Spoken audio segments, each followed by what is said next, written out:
Ya, assalamualaikum warahmatullahi wabarakatuh ya. Di kesempatan kali ini kawan ya, kita akan membaca pertanyaan yang muncul nanti di kolom komentar ya.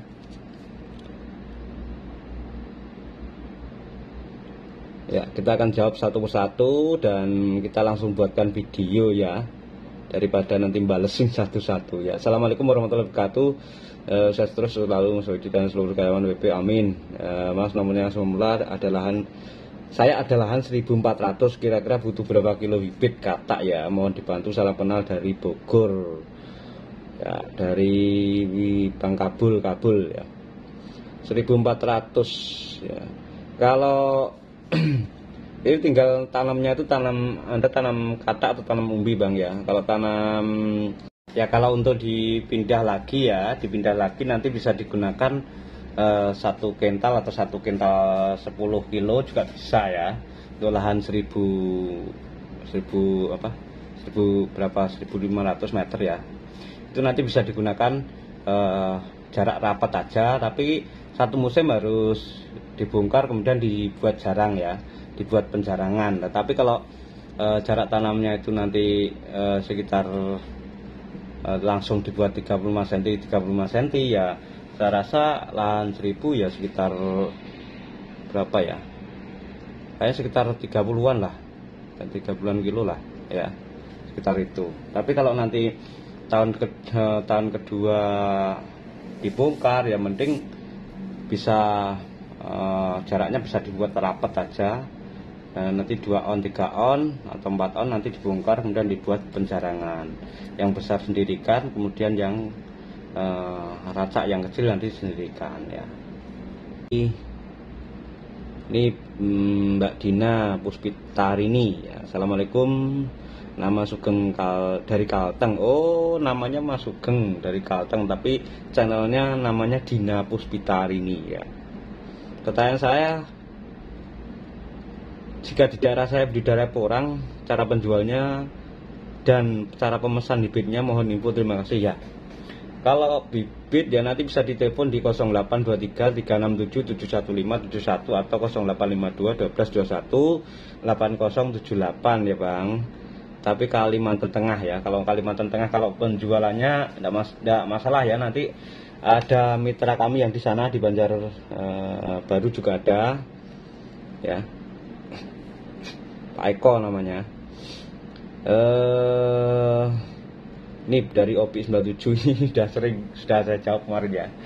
Kapan hampir ke Flores Pak? Flores salah satunya surga dunia, nanti apa di berdiskusi tentang perang, siap insyaallah. Bang Gunandi Kakung ya, dari Organilir ya, Jambi. Ya, ini dari PT Global Indo Mebel ya. Assalamualaikum Mas Wadi, kita mau tanam, waalaikumsalam ya, kita mau tanam 15 hektar, rencana tanam 4 juta bibit katak mini, jarak tanam rapat bibitan tahun depan. Bisa harga bibitnya yang bagus Mas? Bisa, silakan kontak di 0823 367 715 71 ya Bang. Nanti kita kasih harga spesial. Arianti, Mas mohon maaf sebelumnya, saya punya lahan 5000 meter persegi, 5000 meter persegi kurang efektif, tapi saya pengen usaha umbi porang, pengen belajar, dan kira-kira habis budget berapa ya, apakah ada nomor telepon konsultasi mengenai porang ini, terima kasih. Teleponnya tetap ya di 0823 367 715 71, itu aja dulu ya. Kalau untuk 5000 meter ya sekitar 150 kilo lah, 160 sampai ya 160-an kilo lah ya. 5000 meter ini dari Beragam Hobi. Om, babi hutan mau nggak makan porang? Kalau mau berarti harus buat pagar kuat ya. Terus kalau daerah saya kemana ngejualnya? Ngejualnya jangan khawatir Bang ya. Jualnya nanti dihubungkan di nomor saya yang ada di bawah ya. Kalau babi hutan emang tidak mau, tikus juga tidak mau, ya. Jadi aman ya. Bos, kalau kalau lahan kurang lebih 1 hektar, butuh berapa karung kompos kambing ya?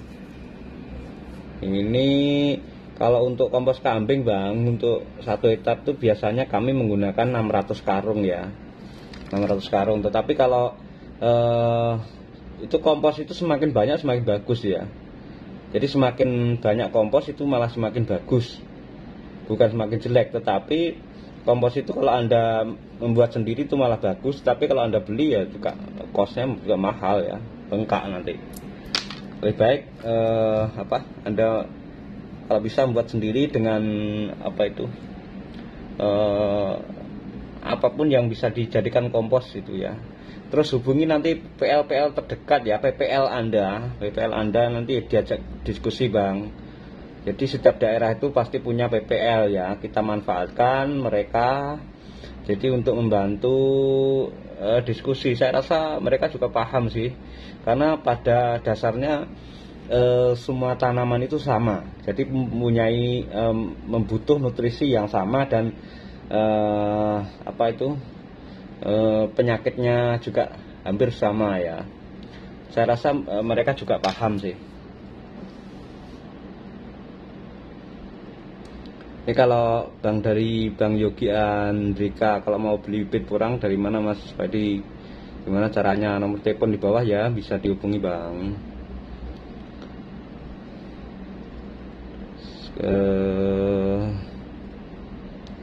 Ini.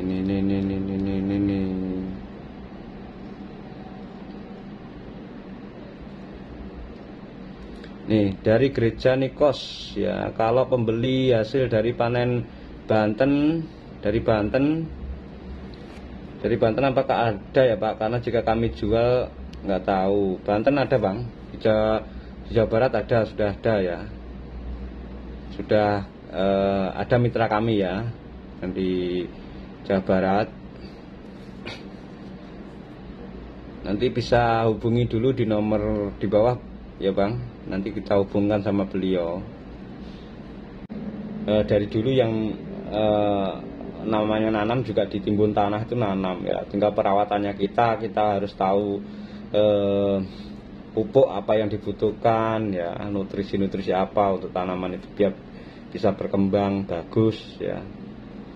Rasa itu aja yang paling penting ya. Ini dari anak kami Lati numpang tanya Pak Edi, apakah PT Paindo Orang bisa menyuplai petani pemula skala kecil ukuran 1 hektar 2 hektar Pak? Bisa. Ngapain tidak bisa? Yang 5 kilo 10 kilo 15 kilo aja bisa ya, apalagi 1 hektar 2 hektar malah bisa ya. Tapi kalau malah kemitraan malah bagus ya nanti.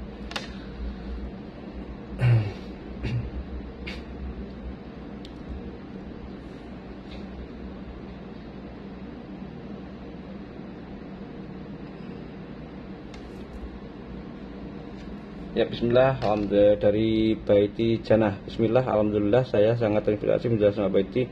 Saya ada lokasi 200 hektar, lokasinya rata, tidak ada batu dan pohon.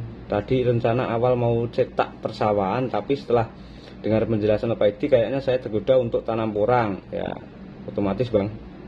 Jadi mohon petunjuk atau arahan Baiti, mau kerjasama juga tidak apa-apa. Kalau 200 hektar ya monggo kalau ditanami ya, 200 hektar untuk lahan persawahan. Nah, tapi kalau lahan persawahan itu sebaiknya ditanami padi aja Bang ya. Jadi porang ini bisa hidup memang di bekas sawah ya, bukan di persawahan, tetapi bekas sawah. Itu sering saya omongkan, itu bekas sawah itu karena beberapa faktor ya. Kita tidak boleh merubah misalkan sawah dirubah jadi untuk itu enggak, jangan ya. Sawah ya biarkan tetap sawah. Kita nanam porang itu kita misalkan ada lahan kosong di bawah pohon ya silakan, tidak masalah ya. Kalau saya bilang ngomong harus ada tidak pakai naungan, itu biasanya itu lebih bagus itu di atas 300 mdpl ya, 400 mdpl sampai dengan 800 mdpl itu bagus.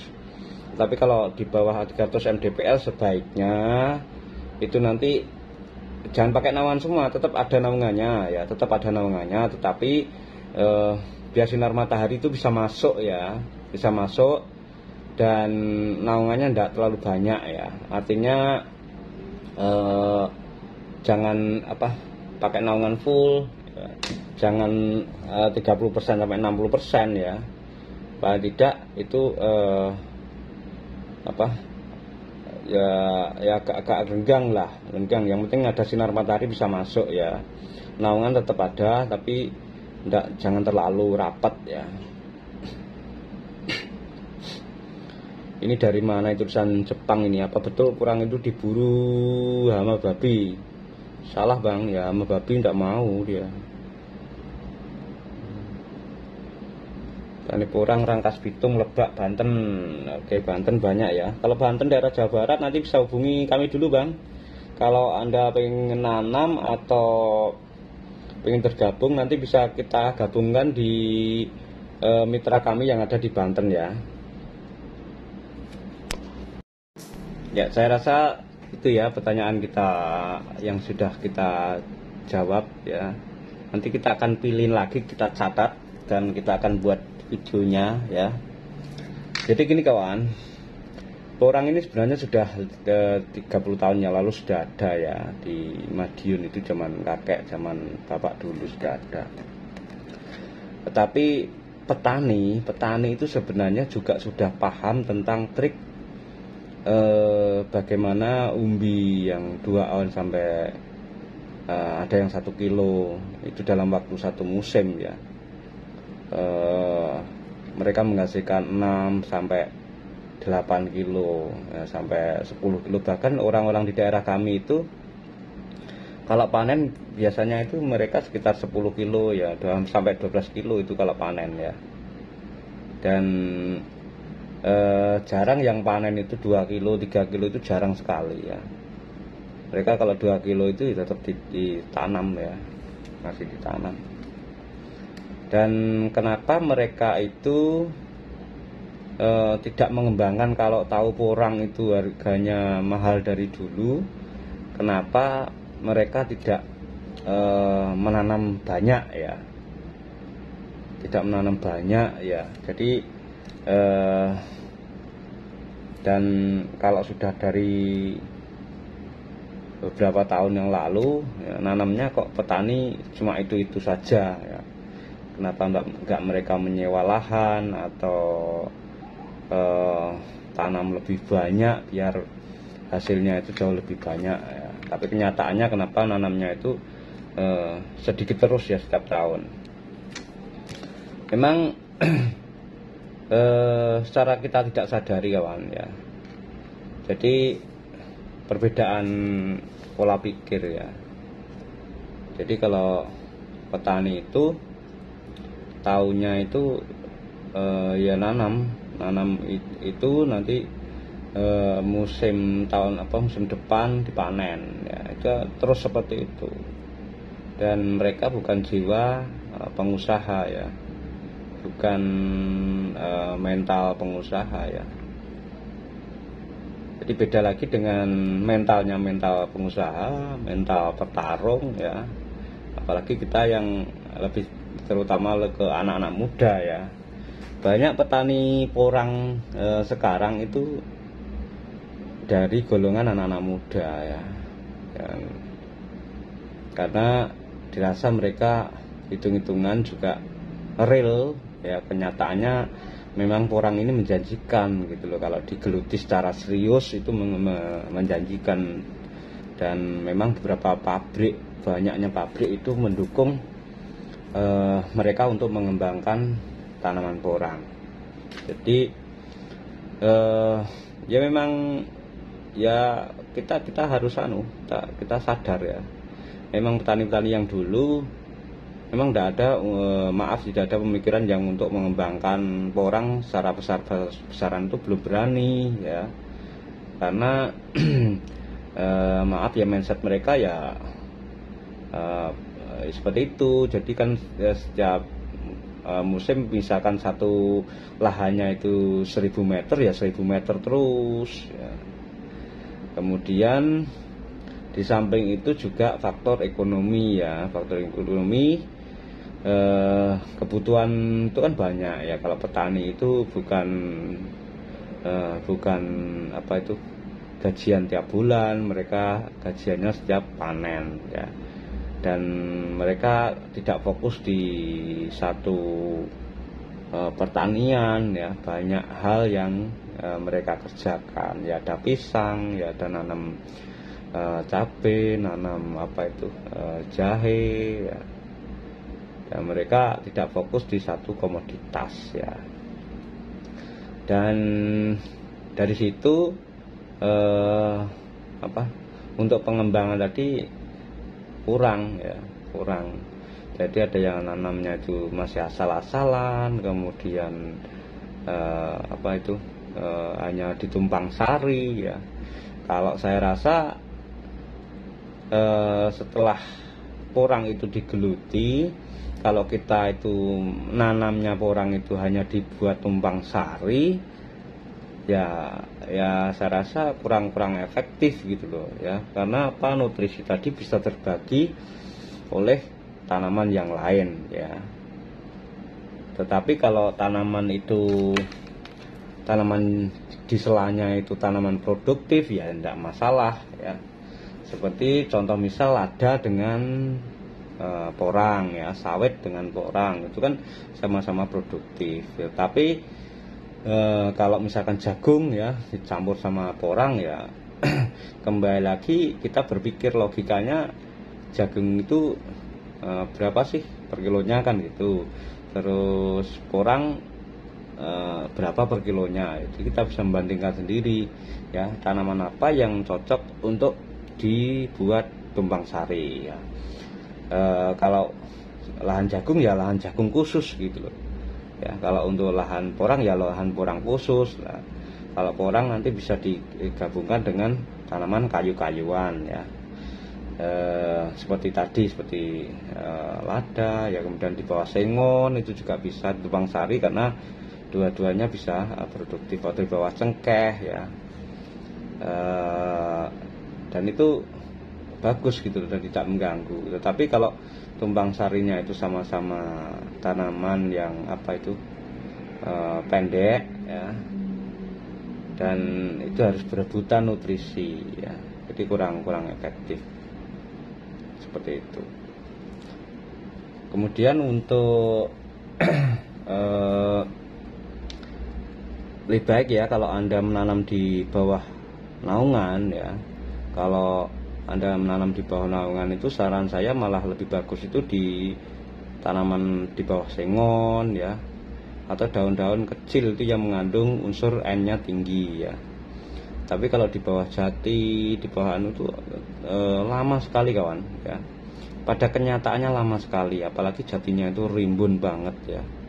Jadi sinar matahari kurang, jadi masuknya sinar matahari kurang, maka di situ akan kerdil ya, tumbuhnya lambat sekali ya. Jadi kita pernah juga nanam porang itu di bawah jati itu sampai 4 tahun ya. 4 tahun itu hanya sebesar 1 kilo itu ya. Karena apa? Nutrisinya juga kurang, padahal juga dipupuk ya. Kemudian sinar matahari tidak bisa masuk ya. Kemudian kalau Anda nanam katak itu sudah bisa dibedakan kawan ya. Kalau katak itu kalau di bawah naungan yang terlalu rapat ya, itu tumbuhnya bisa 2 aja sudah bagus ya. Tapi kalau di tanpa naungan atau naungannya minim atau sinar matahari bisa lebih masuk, itu beda ya, pertumbuhannya mereka akan pendek tapi tumbuhnya banyak sekali ya. Satu butir itu bisa menghasilkan 3-4 ya. Bahkan di tempat lain ya, seperti di Lampung ya, Bangka, itu satu butirnya itu bisa sampai 7 ya, sampai 8 butir, dan masing-masing batang itu dia mengeluarkan yang kata A itu super itu 1, yang sampingnya itu ada 2 ada 3 ya. Jadi satu butir itu bisa kadang menjadi 15 sampai 16 butir ya. Mereka juga kaget ya. Ya karena apa? Dari unsur tanahnya juga mendukung ya. Kemudian sinar mataharinya lebih masuk ya. Karena pada dasarnya semua tanaman itu butuh sinar matahari ya. Jadi untuk merubah karbon dioksida dan air ya menjadi glukosa. Nah, itu akan masuk di dalam perakaran dan buat umbi serta di batang dan ranting daun ya. Dan itu semua tanaman memang membutuhkan sinar matahari ya, tetapi kalau sinar mataharinya itu kurang ya, mau dipupuk pun ya hasilnya tetap kurang ya. Jadi lebih bagus memang tanaman agak yang sinar mataharinya agak bisa masuk ya. Jadi bukan berarti tidak boleh di bawah naungan ya, tapi tanpa naungan tetapi ada naungannya tidak terlalu gitu loh ya. Jadi kalau di bawah MDPL sekitar 300 MDPL itu bisa pakai naungan, tetapi agak jarang-jarang ya, tidak full ya. Kalau full nanti mempengaruhi juga pada pertumbuhannya orang sendiri seperti itu. Ya, saya rasa cukup sekian dan kita akan sambung di video selanjutnya. Pertanyaan-pertanyaan ringan ya yang kita jawab. Dan kita terus belajar ya. Tetap semangat dan salam dahsyat Indonesia. Assalamualaikum warahmatullahi wabarakatuh.